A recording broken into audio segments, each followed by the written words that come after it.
সুপ্রিয় শিক্ষার্থীবৃন্দ,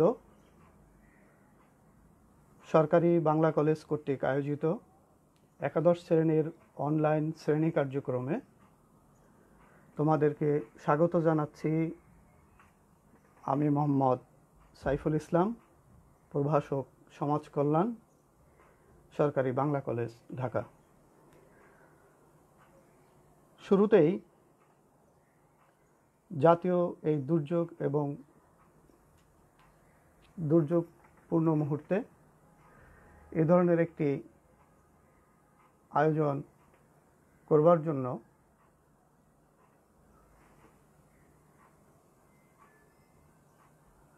কলেজের সম্মানিত অধ্যক্ষ প্রফেসর ডক্টর ফেরদৌসী খান ও অধ্যক্ষ প্রফেসর মোহাম্মদ জাহাঙ্গীর হোসেনকে আন্তরিকভাবে কৃতজ্ঞতা জানাচ্ছি।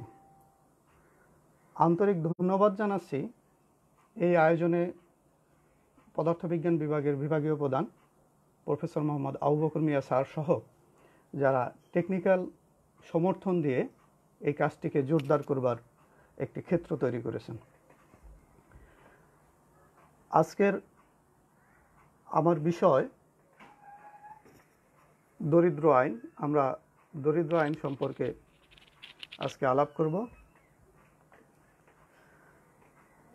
আমাদের পাঠ্যসূচি অনুসারে যেই অধ্যায়গুলি মূলত ছাত্রদের জন্য এবং পরীক্ষার জন্য বিশেষভাবে গুরুত্বপূর্ণ, আমরা অনলাইন শ্রেণী কার্যক্রমে ওই ক্লাসগুলিকেই বা ওই অধ্যায়গুলিকেই বেছে বেছে নিচ্ছি।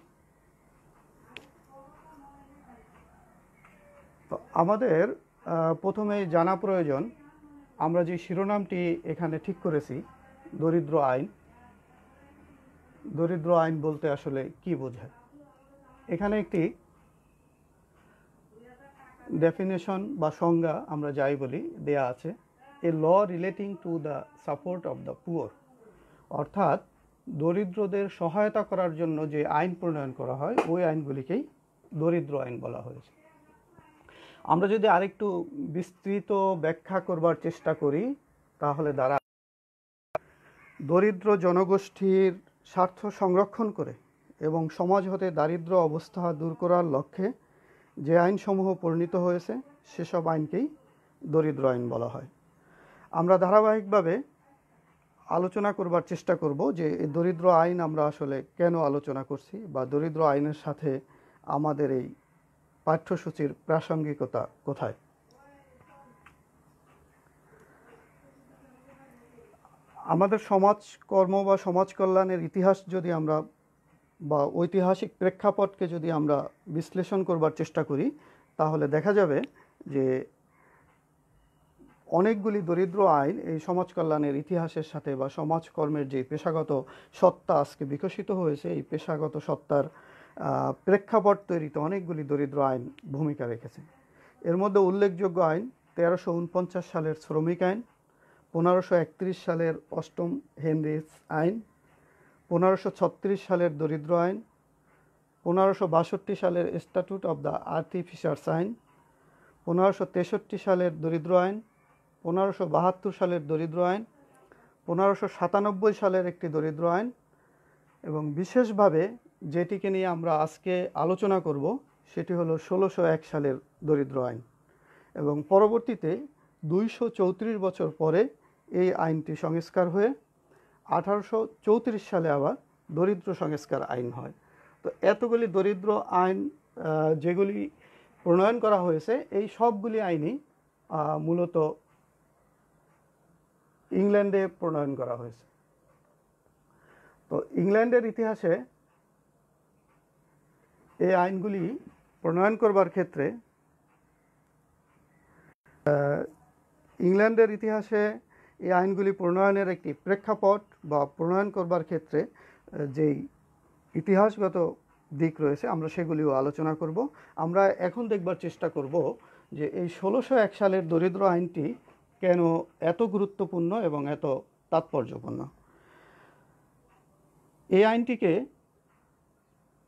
এলিজাবেথীয় দরিদ্র আইন হিসাবেও আখ্যায়িত করা হয়। রানী এলিজাবেথ এই আইনটি প্রণয়ন করেন, এজন্য এই আইনটিকে এলিজাবেথীয় দরিদ্র আইন হিসাবেও চিহ্নিত করা হয়। আইনটির অপর একটি নাম আছে 43তম আইন। তোমাদের শিক্ষার্থীদের উদ্দেশ্যে একটি কথা, সেটি হলো, তোমরা জানো যে তোমাদের এমসিকিউ বা বহু নির্বাচনী প্রশ্ন থাকে, সেখানে এই ছোট ছোট প্রশ্নগুলি থাকে, সেখান থেকে তোমাদের উত্তর করবার সুযোগ তৈরি করতে হয়। যেমন আইনটির অপর নাম 43তম আইন। অনেক সময় পরীক্ষায় আসে 43তম আইন বলতে কোন আইনকে বোঝায়, তখন এই 4টি সালের, আমরা অনেকগুলি আইনের কথা বললাম, এই আইনের যে কোনো 4টি আইন দেয়া থাকলে তোমাকে বাছাই করে নিতে হবে 43তম আইন মানে 1601 সালের দরিদ্র আইন। তাহলে কেন এই আইনটিকে 43তম আইন বলা হয়? আমরা জানি বা ইতিহাস থেকে জানা যায়, ওই বছর ইংল্যান্ডে যতগুলি আইন প্রণয়ন করা হয়েছে সেই আইনগুলির মধ্যে এই আইনটি ছিল 43তম। অর্থাৎ ইংল্যান্ডের ওই এক বছরে যতগুলি আইন প্রণয়ন করা হয়েছে তার মধ্যে 43তম আইন ছিল এটি। এবং এই আইনটি এত বেশি গুরুত্বপূর্ণ এবং এত বেশি জনবান্ধব ছিল যে কারণে এই আইনটি আইনের নাম বাদ দিয়ে শুধু 43তম আইন হিসাবেই পরিচিতি লাভ করেছে। আর আইনটির আরেকটি বিশেষ দিক হলো, এই আইনটি পূর্ববর্তী, আমি যে একটু আগে অনেকগুলি আইনের কথা বললাম ইংল্যান্ডের ইতিহাসে দারিদ্র্য বিমোচনের ক্ষেত্রে যে আইনগুলি গুরুত্বপূর্ণ ভূমিকা রেখেছে, এই আইনগুলির মধ্যে সকল আইনগুলিকে সমন্বয় করে 1601 সালের আইনের মধ্যে একটি সমন্বিত রূপ দেওয়ার চেষ্টা করা হয়েছে। এ কারণে এই আইনটিকে বলা হয় একটি এলিজাবেথীয় আইন এবং এটি 43তম আইন, এবং এই আইনটির অত্যন্ত তাৎপর্য এবং গুরুত্ব। তো আমরা এরপরে দেখব এই আইন প্রণয়নের পিছনে কি পটভূমি কাজ করেছিল। মানে এত বৃহৎ পরিসরে আমরা যার গুরুত্ব বর্ণনা করছি, সেই আইনটি প্রণয়নের ক্ষেত্রে কি ভূমিকা ছিল বা কি প্রেক্ষাপট কাজ করেছিল। আমরা জানি যে ফ্রান্সের সাথে ইংল্যান্ডের একটি যুদ্ধ হয়েছিল। সেই যুদ্ধ অবসানের পরে যুদ্ধফেরত সৈনিকদের শহরে বসবাস করবার একটি প্রবণতা তৈরি হয়, এবং ওই সময়টিতেই আমরা জানি শিল্প বিপ্লব আরও অনেক পরে সংগঠিত হয়েছে, কিন্তু শিল্প বিপ্লবের যাত্রা বা সূচনার একটি দিক বা যাত্রা প্রারম্ভিকভাবে তখন থেকেই লক্ষ্য করা যায়। এবং এই যুদ্ধফেরত সৈনিকদের শহরে বসবাসের প্রবণতা, শিল্প বিপ্লব তৈরির বা শিল্প বিপ্লবের সূচনার যেই লক্ষণ দেখা গিয়েছিল, এসবকে কেন্দ্র করেই ইংল্যান্ডের সংস্কার আন্দোলন দানা বাঁধে। এই সংস্কার আন্দোলন দানা বাঁধার কারণে সেখানে দারিদ্র অবস্থা একটি অসহনীয় বা একটি অকল্পনীয় অবস্থার মধ্যে পৌঁছে। এমন প্রেক্ষাপটেই 1601 সালের দরিদ্র আইন প্রণয়ন করা হয়। এই আইনটিতে কতগুলি সাহায্যদান নীতি বা কিভাবে সাহায্য করা হবে দরিদ্রদেরকে, এরকম একটি নীতি নির্ধারণ করা হয়। তো সেই নীতি নির্ধারণের ক্ষেত্রে যে বিষয়গুলি ভূমিকা রাখায় সেগুলি হলো, রাষ্ট্রীয়ভাবে দরিদ্রদের সাহায্যদানের নিশ্চয়তা প্রদান, পরিবারের অক্ষম ও বৃদ্ধদের দায়িত্ব অন্য সদস্যদের উপর বাধ্যতামূলকভাবে অর্পণ, এবং রাষ্ট্রীয় সাহায্য শুধুমাত্র অক্ষম এবং দরিদ্রদের মধ্যে সীমাবদ্ধ রাখা। তাহলে 3টা মূল নীতির ভিত্তিতে মূলত এই আইনে দরিদ্রদের সহায়তা কার্যক্রম পরিচালনা করা হয়। আমি আবার বলছি, রাষ্ট্রীয়ভাবে দরিদ্রদের সাহায্য দানের নিশ্চয়তা প্রদান, অর্থাৎ দরিদ্র যারা জনগোষ্ঠী তাদেরকে সাহায্য দান রাষ্ট্র করবে এমন নিশ্চয়তা, যাদের সাহায্য প্রয়োজন, সাহায্য ব্যতীত অন্য কোনো উপায়ে জীবিকা নির্বাহের সুযোগ নাই, এরকম জনগোষ্ঠীকে রাষ্ট্র সাহায্য প্রদান করবে। এই আইনটির অন্যতম একটি বিশেষত্ব হিসাবে এটিকেও চিহ্নিত করা হয়, রাষ্ট্র সর্বপ্রথম সাহায্য দান অর্থাৎ দরিদ্রদের দারিদ্র অবস্থা দূর করার যে রাষ্ট্রীয় দায়িত্ব, এই দায়িত্বটি সর্বপ্রথম এই আইনের মাধ্যমে নিশ্চিতভাবে স্বীকার করে নেয়। আর পরিবারে যদি অক্ষম এবং বৃদ্ধ কেউ থাকে, অর্থাৎ উপার্জন করতে যে সমর্থ না, যার উপার্জন করার সক্ষমতা নাই, সে ব্যক্তির দায়িত্বভার পরিবারের অন্য সদস্যদেরকে বাধ্যতামূলকভাবে অর্পণ করার একটি ব্যবস্থা করা হয় এই আইনের মাধ্যমে। আর এই আইনে সাহায্য দানটা শুধুমাত্র ওই সব লোকদের মধ্যে সীমাবদ্ধ রাখা হয় যারা অক্ষম অর্থাৎ কাজ করবার মতো সামর্থ্য রাখে না, এবং দরিদ্র অর্থাৎ কোনোভাবেই তারা যা উপার্জন করে এই উপার্জন দিয়ে তাদের যেই প্রয়োজন এই প্রয়োজন মেটানো সম্ভব নয়। তাহলে আমরা মূলত 1601 সালের দরিদ্র আইনের যেই দান কার্যক্রম পরিচালনার যে মূলনীতি, এই মূলনীতি শিখলাম। এখানে 3টা মূলনীতি বিশেষভাবে উল্লেখ করা হয়েছে। এখানে একটি বেসিক মূলনীতি হলো রাষ্ট্র দরিদ্রদেরকে সাহায্য করবে, শুধুমাত্র ওই সব দরিদ্রদেরকেই সাহায্য করবে যারা তাদের জীবন ধারণের জন্য যথেষ্ট উপার্জন করতে সমর্থ না। আর যদি পরিবারের মধ্যে সক্ষম কোনো ব্যক্তি থাকে, পরিবারের মধ্যে উপার্জনক্ষম ব্যক্তি থাকে, তাহলে তাদের পরিবারে অন্য যারা সদস্য আছে যারা উপার্জনে অক্ষম এবং বৃদ্ধ অথবা প্রতিবন্ধী, তাদের দায়িত্ব পরিবারের ওই সক্ষম সদস্যরা গ্রহণ করবে। এই আইনটিতে বিশেষভাবে যে কাজের জন্য ইতিহাসে স্মরণ হয়ে আছে সেটি হলো এখানে দরিদ্রদেরকে 3টি শ্রেণীতে বিভক্ত করা হয়। অর্থাৎ দরিদ্র মানুষ হওয়া মানেই সবাই একই রকম সাহায্য সহযোগিতা পাবে সেটি হয়তো নয়। তো এই কারণে সমস্ত দরিদ্র জনগোষ্ঠীকে 3টি শ্রেণীতে বিভক্ত করা হয়। আমরা এখন বর্তমানে আমাদের সমাজে দেখছি যে ত্রাণটিকে যদি বা রাষ্ট্রীয় সহায়তা যদি সুষ্ঠুভাবে বিতরণ করা হয়, তাহলে আমাদের ওই নাগরিকদের মধ্যে যারা সাহায্য প্রার্থী তাদের মধ্যে একটি ক্যাটাগরি থাকা প্রয়োজন, কার কীরকম সহায়তা প্রয়োজন। এই ক্যাটাগরি যদি থাকে তাহলে সাহায্যটা একদম সর্বাত্মকভাবে সুশৃঙ্খলভাবে সাহায্য গ্রহীতার হাতে পৌঁছে দেওয়া সম্ভব। তো ঠিক এটি একটি মডেল বলা যায়। এই কারণেই 1601 সাল এখন থেকে 420 বছর আগের ঘটনা এখনও আমাদের কাছে প্রাসঙ্গিক হয়ে আছে। আমরা দেখতে পাই এখানে 3টা ক্যাটাগরিতে ভাগ করা হয়েছে দরিদ্রদের। একটি হলো সক্ষম দরিদ্র, আরেকটি হলো অক্ষম দরিদ্র, আরেকটি হলো নির্ভরশীল শিশু। তো সক্ষম দরিদ্র, অক্ষম দরিদ্র, নির্ভরশীল শিশু, তাহলে দরিদ্র মোটামুটি 3টা ক্যাটাগরিতে। একটা ক্যাটাগরি হলো সক্ষম, করবার অ্যাবিলিটি আছে বা সামর্থ্য আছে কিন্তু দরিদ্র। আরেকটি আছে গ্রুপ যারা দরিদ্র কাজ করতে অক্ষম। আরেকটা গ্রুপ যারা নির্ভরশীল শিশু, তারা কোনো না কোনোভাবে তার পরিবারের অন্য সদস্যদের উপর অথবা পরিবার যদি না থাকে তাহলে যে কোনোভাবে সমাজের উপর তারা নির্ভরশীল। আমরা এই 3 ক্যাটাগরির মানুষদের জন্য বা দরিদ্র জনগোষ্ঠীর জন্য এই আইনটিতে কি ব্যবস্থা আছে আমরা একটু দেখব। আমরা যাদেরকে সক্ষম দরিদ্র বলছি তাদের সম্পর্কে আইনটিতে বলা আছে সক্ষম দরিদ্রদের ভিক্ষাদান নিষিদ্ধ করা হয়। এখন সক্ষম দরিদ্র কারা? সক্ষম দরিদ্র এমন দরিদ্র মানুষ যারা কাজ করতে সামর্থ্যবান, অর্থাৎ কাজ করবার মতো সক্ষমতা আছে, এমন লোকদেরকে বলা হয়েছে সক্ষম দরিদ্র। এই সক্ষম দরিদ্রদের জন্য ভিক্ষাদান, সক্ষম দরিদ্রদেরকে ভিক্ষা দেওয়া রাষ্ট্রীয়ভাবে নিষিদ্ধ করা হয়। অর্থাৎ তারা তো ভিক্ষা নিতেই পারবে না, এরপরও যদি কেউ ভিক্ষা গ্রহণের জন্য আগ্রহ প্রকাশ করে এবং অন্য কেউ যদি তাদেরকে ভিক্ষা দেয় তাহলে এই ভিক্ষা দানটাকেও আইনে নিষিদ্ধ করা হয়েছে। তাহলে সক্ষম দরিদ্রদের কি করা হবে? সক্ষম দরিদ্রদেরকে শ্রমাগারে অর্থাৎ নির্দিষ্ট ওয়ার্ক হাউজে তাদেরকে পাঠানো হবে এবং সংশোধনাগারে, ওয়ার্ক হাউস অথবা সংশোধনাগারে কাজ করতে বাধ্য করা হবে। তারা যদি কোনো অপরাধের সাথে সংযুক্ত থাকে, যে কোনো ধরনের অপরাধ হোক, তাহলে তার সংশোধনাগারে রেখে কাজ করতে বাধ্য করা হবে। অথবা যদি অপরাধের সাথে সংযুক্ত না থাকে তাহলে কোনো নির্দিষ্ট শ্রমাগারে পাঠিয়ে তাদেরকে কাজ করার জন্য বাধ্য করা হবে।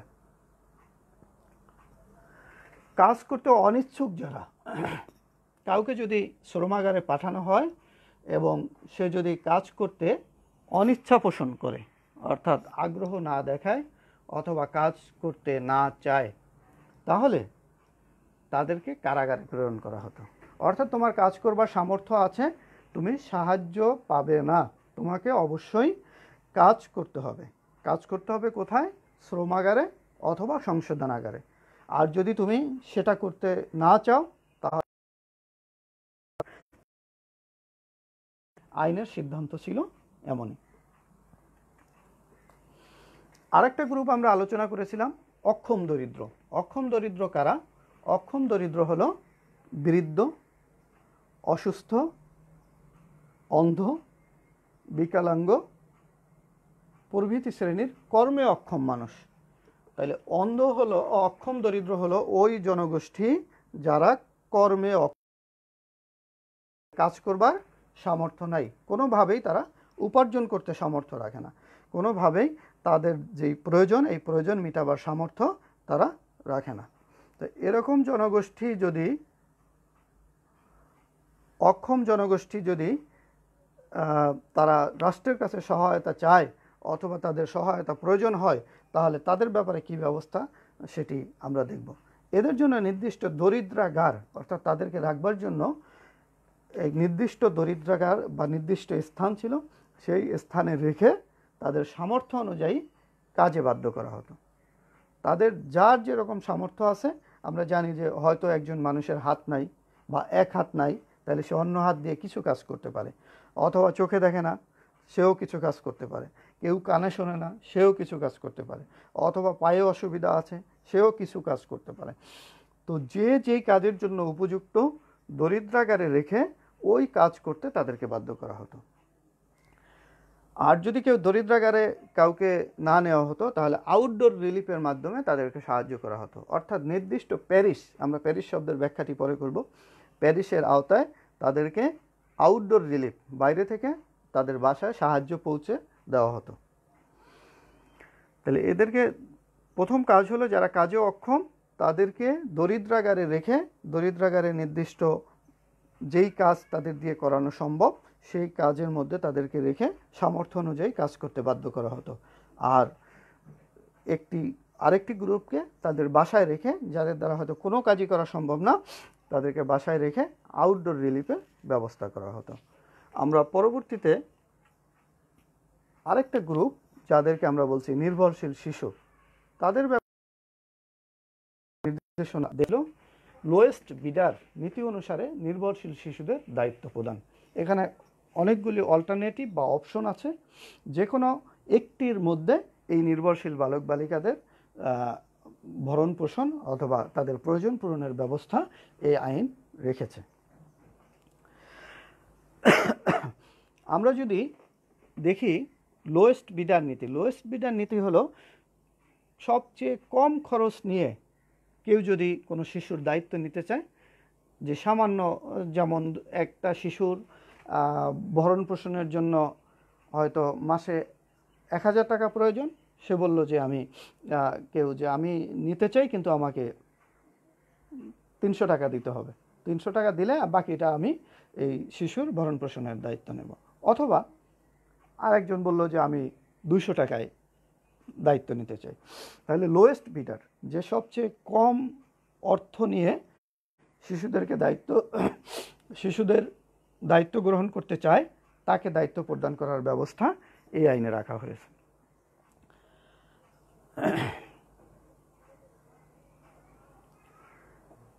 আট বা তদূর্ধ্ব শব্দটি এখানে অবশ্য আসে নাই। তদূর্ধ্ব বয়সের অনির্ভরশীল শিশুদেরকে দত্তক প্রদান। 8 বা অধিক বয়স, অধিক সম্ভবত অধিকের ক শব্দটা কেটে গেছে, 8 বা অধিক বয়সের নির্ভরশীল শিশুদেরকে দত্তক প্রদান করানোর জন্য একটি ব্যবস্থা এই আইনের মধ্যে রাখা হয়েছে। আর অধিক বয়সীদের এখানে সম্ভবত 2টা লাইন হয়েছে।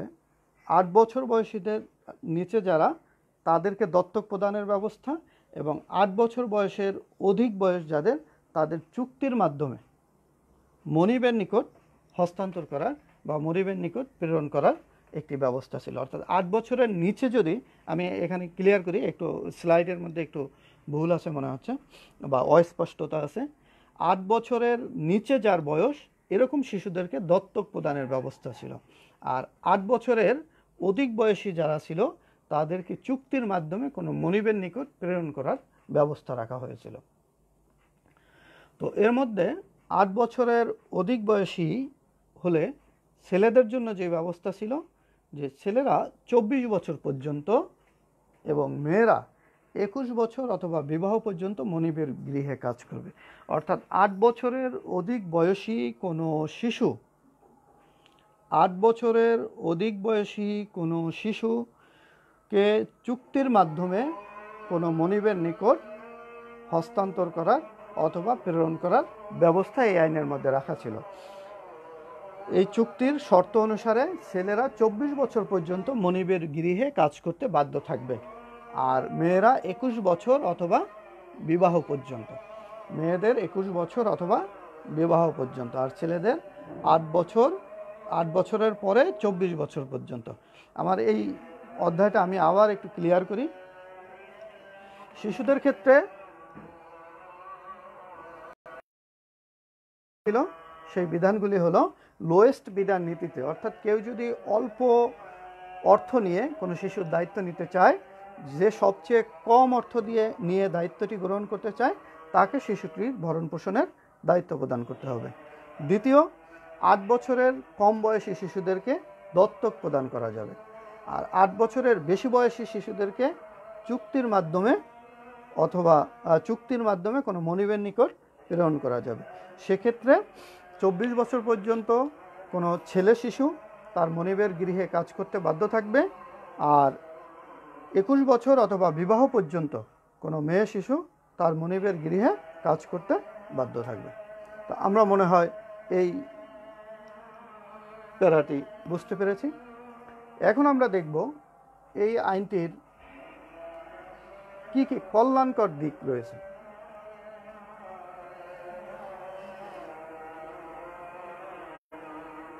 আইনটির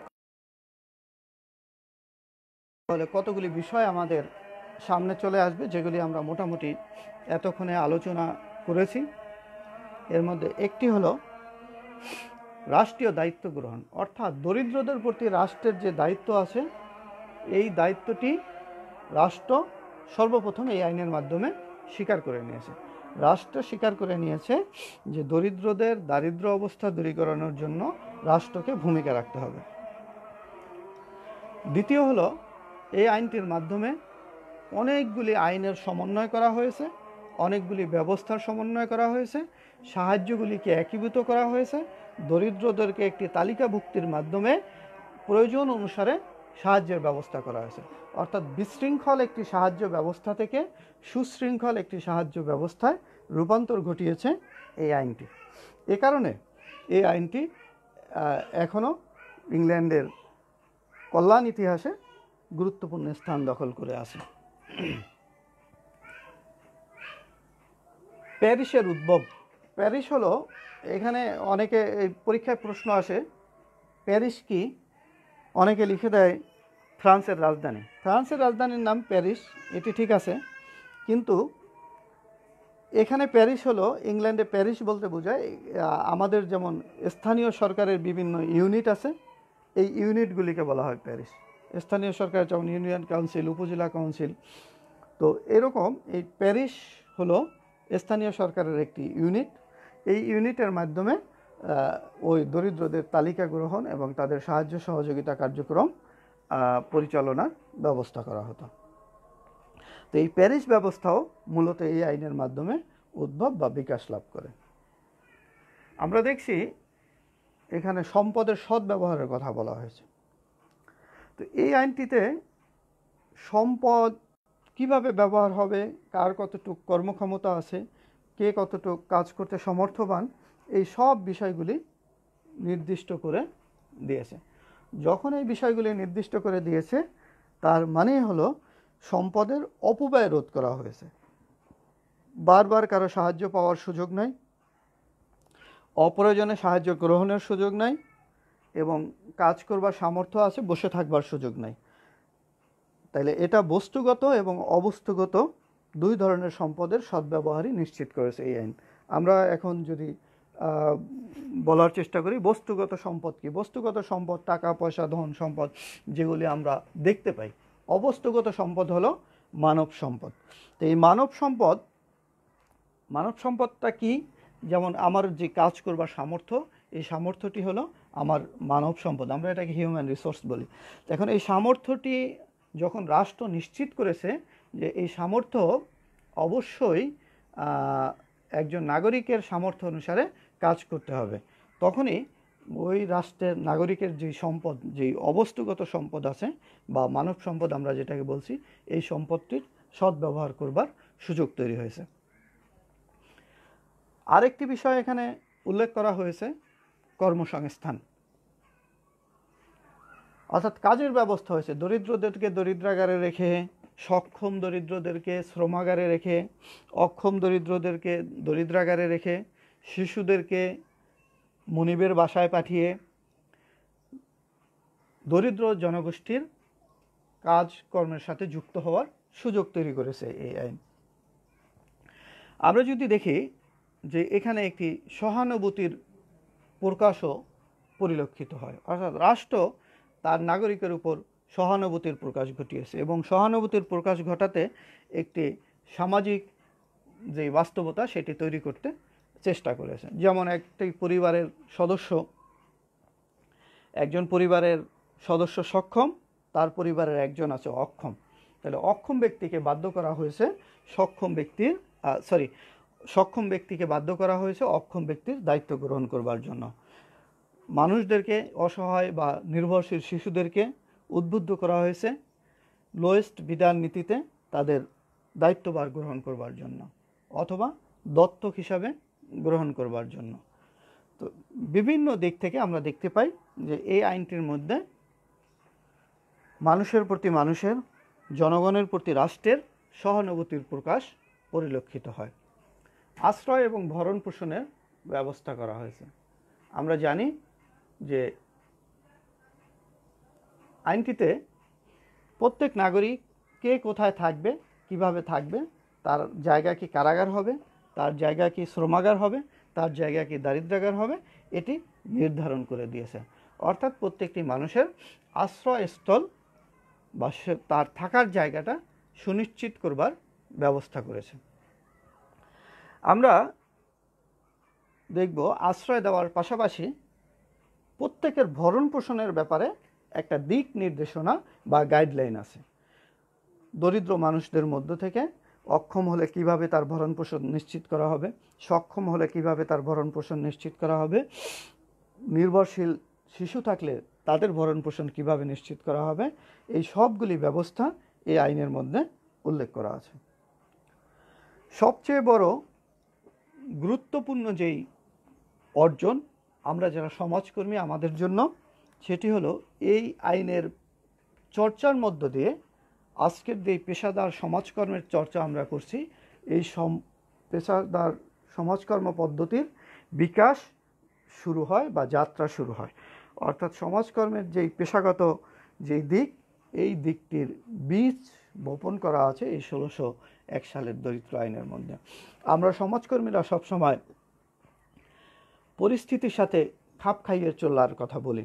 আমাদেরকে আসলে কখনোই এমন একটি পরিস্থিতি হয়তো আমাদের সামনে চলে আসবে যেই পরিস্থিতির জন্য আমরা প্রস্তুত থাকি না। তো সমাজকর্মীদেরকে সবসময় একটি সেই মূল্যবোধটি হলো খাপ খাইয়ে চলা, অর্থাৎ পরিস্থিতির সাথে খাপ খাইয়ে চলতে হবে।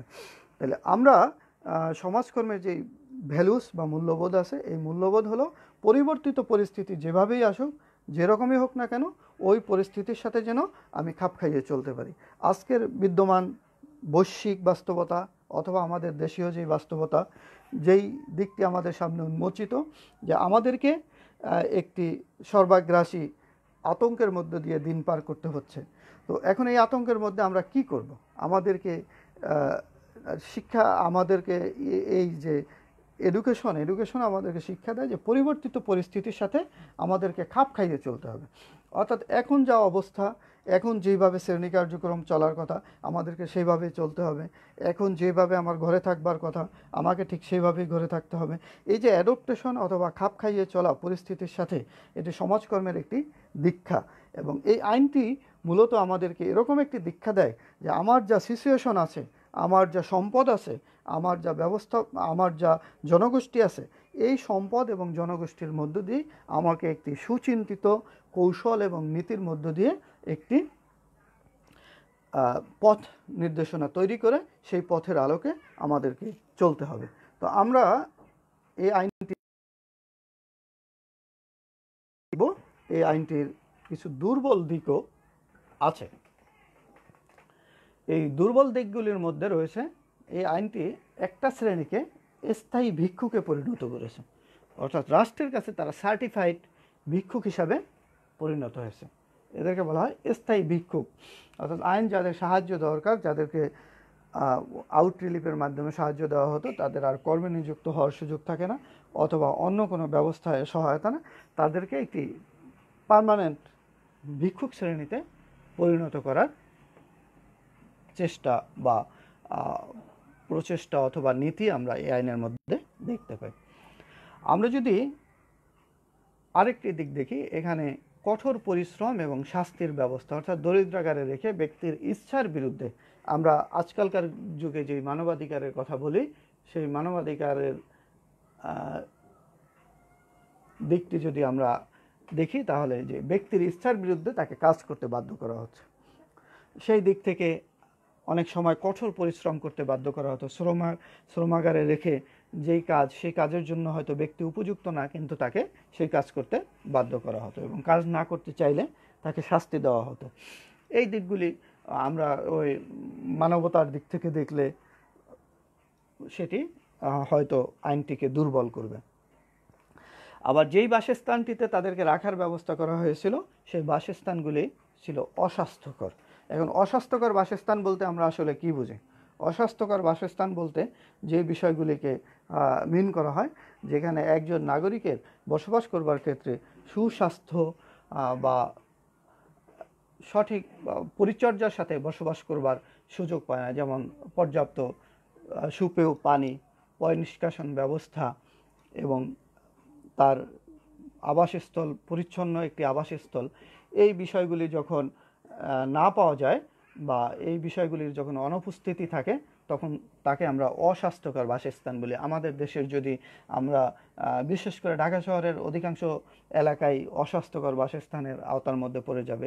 বিশেষ করে বস্তি এলাকা যেগুলি আছে, এগুলি এখানে যেমন সুপেয় পানির ব্যবস্থা নাই, পয় নিষ্কাশনের ব্যবস্থা নাই, একটু বৃষ্টি হলেই পানি জমাট বেঁধে, ড্রেনেজ ব্যবস্থা নাই, ক্লিনিংয়ের ব্যবস্থা নাই, মশার উপদ্রব, এই যে এরকম একটি অস্বাস্থ্যকর অবস্থা। দরিদ্র জনগোষ্ঠীকে যেখানে রাখা হতো, যেখানে কাজের ব্যবস্থা করা হতো, এই জায়গাগুলি একটু অস্বাস্থ্যকর ব্যবস্থায় পরিণত হয়েছে। পুরাতন জনাজীর্ণ ভবনকে ব্যবহার করা হতো। দাস দাসীতে পরিণত করা হয়েছিল। চুক্তির মাধ্যমে যখন মনিবের কাছে একটি ছেলেকে অথবা একটি মেয়েকে, ছেলে শিশু অথবা মেয়ে শিশুকে যখন প্রেরণ করা হতো, তখন আসলে সেখানে আমরা যে পুরাতন দাস প্রথার কথা বলি, এরকম একটি চিত্র আমাদের সামনে ভেসে ওঠে। ইচ্ছা বা চাইলেই 24 বছরের আগে সেই শিশু তার মনিবের হাত থেকে মুক্তি পেয়ে ফিরে আসার কোনো সুযোগ ছিল না, তাহলে তাকে দাস দাসীতে পরিণত করবার একটি ব্যবস্থা ছিল। আরেকটি হলো বিচ্ছিন্নভাবে থাকার কারণে একটি পারিবারিক বন্ধন লোপ পেয়েছে। আমরা জানি যে পারিবারিক ব্যবস্থা, পরিবারকে বলা হয় সামাজিক যতগুলি প্রতিষ্ঠান আছে, এই প্রতিষ্ঠানগুলির মধ্যে একটি আদি বা পুরাতন এবং একক প্রতিষ্ঠান। পরিবারের মধ্যে থাকি বলে আমরা ভালো থাকি, পরিবারের সদস্যদের সাথে পারস্পরিক বন্ধনের মধ্য দিয়ে আমাদের শারীরিক, মানসিক বিকাশ এবং সুস্থতা লাভ করে থাকি। তো এরকম একটি অবস্থায় এই আইনটি বাস্তবায়নের ফলশ্রুতিতে ইংল্যান্ডের পারিবারিক যে বন্ধন, এই বন্ধনগুলি লোপ পেতে থাকে। তো পারিবারিক বন্ধনগুলি যখন লোপ পায়, তখন মানুষের মধ্যে যে মানবিক গুণাবলী, এই গুণাবলীগুলিও আস্তে আস্তে কমতে থাকে। এবং একটি সমাজে মানুষের মধ্যে যখন মানবিক গুণাবলীগুলি লোপ পেতে থাকে অথবা কমে যেতে থাকে, তখন দেখা যাবে যে ওই সমাজের মধ্যে আসলে সম্প্রীতির যে সমাজ আমরা আকাঙ্ক্ষা করি বা প্রত্যাশা করি, ওই সমাজটি আমরা আসলে দেখতে পাই না। এখানে আরেকটি গুরুত্বপূর্ণ দেখতে পাবো যে এই আইনটিতে শিশুদেরকে লোয়েস্ট বিডারের মাধ্যমে অথবা দত্তকের মাধ্যমে অথবা চুক্তির মাধ্যমে হস্তান্তরের বা তাদের প্রতিপালনের ব্যবস্থা করা হয়েছে, এটি ঠিক, এক্ষেত্রে আমাদের কোনো দ্বিমত করবার সুযোগ নাই। কিন্তু এই আইনটিতে এই শিশুদের ভবিষ্যৎ বিনির্মাণের জন্য প্রয়োজন যে শিক্ষা, এই শিক্ষা ব্যবস্থার কোনো দিক নির্দেশনা বা গাইডলাইন এটার মধ্যে দেওয়া নাই। তাহলে এই আইনটির একটি অন্যতম, আইনি যত দুর্বল দিক থাকুক বা না থাকুক, আইনি দুর্বলতার বাইরে সামাজিক দিক থেকে আমরা যেহেতু সমাজকর্মী, সমাজ কল্যাণের ছাত্র, আমরা এই দিকটিকে খুব গুরুত্বের সাথে দেখি যে এই আইনটির অন্যতম একটি দুর্বল দিক হলো এখানে শিক্ষা ব্যবস্থা সম্পর্কে, শিশুদের শিক্ষা কার্যক্রম সম্পর্কে কোনো দিক নির্দেশনা দেওয়া হয় নাই। তো এই শিক্ষা ব্যবস্থার যদি দিক নির্দেশনা দেওয়া না হয়, তাহলে ওই শিশুটি, আমরা যে শিশুকে বলছি আগামী দিনের ভবিষ্যৎ, ওই শিশু তো আর আসলে ভবিষ্যৎ হিসাবে গড়ে উঠবার কোনো সুযোগ নাই। আমরা আইনটির সার্বিক যেই দিকগুলি সম্পর্কে জানলাম, আমি তোমাদেরকে সবসময় শ্রেণীকক্ষেও চেষ্টা করি যে অধ্যয়নের সাথে যাতে পরীক্ষায় আমরা একটি গুরুত্বপূর্ণ ভূমিকা পালন করতে পারি, বা আমাদের এই পড়াশোনা যেন পরীক্ষায় সফলতা অর্জনের জন্য কাজ করে। দুর্ভাগ্যজনকভাবে সত্য, পরীক্ষার যে আবিষ্কার হয়েছিল, আমরা যা শিক্ষা লাভ করি সেই শিক্ষাটিকে যাচাই বাছাই করবার জন্য, কিন্তু আজকের বাস্তবতা হলো শিক্ষার্থীরা পড়ার টেবিলে বসেই শুধু পরীক্ষা নামক বাধাকে অতিক্রম করার জন্য, যে কারণেই জ্ঞানের প্রসার এবং জ্ঞানের যেই ব্যাপকতা সেটি আমাদের মধ্যে এখন আর পরিলক্ষিত হয় না। শিক্ষার্থীদেরও জ্ঞান অর্জনের প্রতি আগ্রহ নাই, আমরা শুধু আমাদের ব্যারিয়ারগুলিকে অতিক্রম করতে চাই। পরীক্ষা আসলে পরীক্ষা, উপার্জনের দরকার হলে উপার্জন কিভাবে করা যাবে সেজন্যই আমরা শিখতে চাই। তো তারপরেও যেহেতু পরীক্ষায় তোমাদেরকে বসতেই হবে, আমি একটি উদ্দীপক এখানে সেট করবার চেষ্টা করেছি। তোমরা নিশ্চয়ই এখানে লেখাটি পড়া যাচ্ছে। বৈশ্বিক মহামারী করোনা ভাইরাসের অনিয়ন্ত্রিত সংক্রমণের ফলে সরকার কর্তৃক দেশব্যাপী লকডাউন ঘোষণা করায় বিপুল সংখ্যক শ্রমজীবী মানুষ কর্মহীন হয়ে পড়ায় তাদের সুরক্ষার জন্য অসহায় মানুষদের কয়েকটি শ্রেণীতে বিভক্ত করে খাদ্য, নগদ অর্থ এবং সুরক্ষিত পরিবেশে কাজের সুযোগ প্রদানের জন্য সুপারিশ করেছে একটি বিশেষজ্ঞ কমিটি। আমার উদ্দীপকটা আমি ছোট রাখবার চেষ্টা করেছি, আমি আর আসলে বড় করি নাই। আমি সবসময় তোমাদেরকে শ্রেণীকক্ষে যেটি বলে আসি সেটি হলো যে আমাদের উদ্দীপকটি যখন আমরা আলোচনা করব তখন সবসময় আমাদেরকে চেষ্টা করতে হয় যে গ প্রশ্নটি, অর্থাৎ 3 নম্বর প্রশ্নটি স্পেসিফিক উত্তর উদ্দীপক থেকে খুঁজে বের করতে হবে।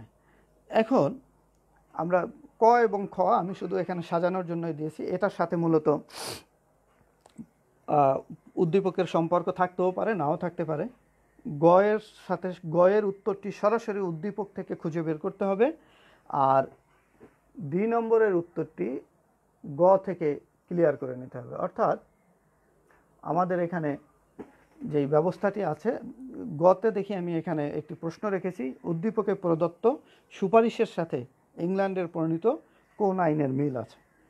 তাহলে তোমার যদি 1601 সালের দরিদ্র আইনটি সঠিকভাবে বা ভালোভাবে পড়া থাকে, তোমার যদি এই আইনটির মূল বিষয়গুলি তুমি যদি ভালোভাবে জেনে থাকো, তাহলে নিঃসন্দেহে তুমি ধরতে পারবা যে এখানে প্রথমে মানুষদেরকে, আমাদের দেশের অসহায় মানুষদেরকে কয়েকটি শ্রেণীতে ভাগ করবার কথা বলা আছে এবং তাদেরকে খাদ্য, নগদ অর্থ, যার যেটা প্রয়োজন তাকে সেটা দেওয়ার কথা বলা আছে। এবং আরেকটি হলো সুরক্ষিত পরিবেশে কাজের সুযোগ, অর্থাৎ কিছু মানুষকে কাজ করবার সুযোগও দিতে হবে এবং সেই পরিবেশটি হতে হবে সুরক্ষিত। এরকম একটি ভিন্ন ভিন্ন শ্রেণীর জন্য ভিন্ন ভিন্ন সুপারিশ করা হয়েছে। আমরা যদি পাঠ্য বইয়ের দিকে তাকাই তাহলে পাঠ্য বইতে দেখা যাবে যে এই পাঠ্য বইতে নিশ্চিতভাবেই এই 1601 সালের দরিদ্র আইনের সাথে এই যে সুপারিশটি আছে এই সুপারিশটির একটি মিল পরিলক্ষিত হয়। তখন তোমরা উত্তরে লিখে দিবা যে উদ্দীপকে প্রদত্ত সুপারিশের সাথে ইংল্যান্ডে প্রণীত 1601 সালের দরিদ্র আইনের মিল রয়েছে। এরপরে তোমরা ব্যাখ্যা করবা। ইংল্যান্ডের দারিদ্র্য বিমোচনে উক্ত আইনের ভূমিকা পর্যালোচনা করো। তখন তোমাকে এই ভূমিকাটা আসলে আইনের ভিতরে কি বলা আছে, আইনের ইতিবাচক দিক কী আছে, নেতিবাচক দিক কী আছে, সীমাবদ্ধতাগুলি কী আছে, এই বিষয়গুলি উল্লেখ করতে হবে। তো আমরা আজকে যেই টপিক সম্পর্কে আলোচনা করলাম, আমরা মূলত দরিদ্র আইন সম্পর্কে একটি ধারণা দেওয়ার চেষ্টা করেছি। দরিদ্র আইনের মধ্যে সবচেয়ে গুরুত্বপূর্ণ যে আইনটি আমাদের পাঠ্যসূচিতে আলোচিত হয় সেটি হলো ১৬০১ সালের দরিদ্র আইন। এই ১৬০১ সালের দরিদ্র আইন সম্পর্কে আমরা ধারাবাহিকভাবে তোমাদেরকে ১৬০১ সালের দরিদ্র আইনের সাহায্য দান নীতি কী ছিল হয়েছে, এই আইনের কি কি বক্তব্য ছিল, আইনের মধ্যে কোন বিষয়গুলিকে গুরুত্ব দিয়ে দেখা হয়েছে এবং আইনের ইতিবাচক দিক কী আছে, আইনের সীমাবদ্ধতা বা দুর্বল দিকগুলি কী আছে, এবং এই আইনের আলোকে একটি উদ্দীপক তৈরি করে আমি তোমাদের প্রশ্ন উপস্থাপন করেছি। আজকে আমরা যে টপিকটি আলোচনা করলাম এ কারণে হয়তো এই উদ্দীপকের উত্তরটি তোমাদের কাছে সহজ মনে হয়েছে, কিন্তু পরীক্ষার হলে যখন কোনো আলোচনা থাকবে না, বরং অনেকগুলি আইন তোমাদের জানা থাকবে, তখন যদি তোমাদের পরিষ্কার ধারণা না থাকে তাহলে জবাব দিতে গিয়ে একটি কনফিউশনের মধ্যে পড়ে যেতে হবে। এ কারণে তোমাদেরকে এই আইনের খুঁটিনাটি বিষয়গুলি খুব ভালো করে পড়তে হবে। তো এ পর্যায়ে আমি আর কথা না বাড়িয়ে আজকের এই অনলাইন শ্রেণী কার্যক্রমে যারা ধৈর্য ধরে তোমরা শুনেছ বা আমার অন্য সহকর্মীরাও ছিলেন দেখেছি লাইভে, তো সকলকে ধন্যবাদ জানিয়ে আজকের মতো এখানেই শেষ করছি।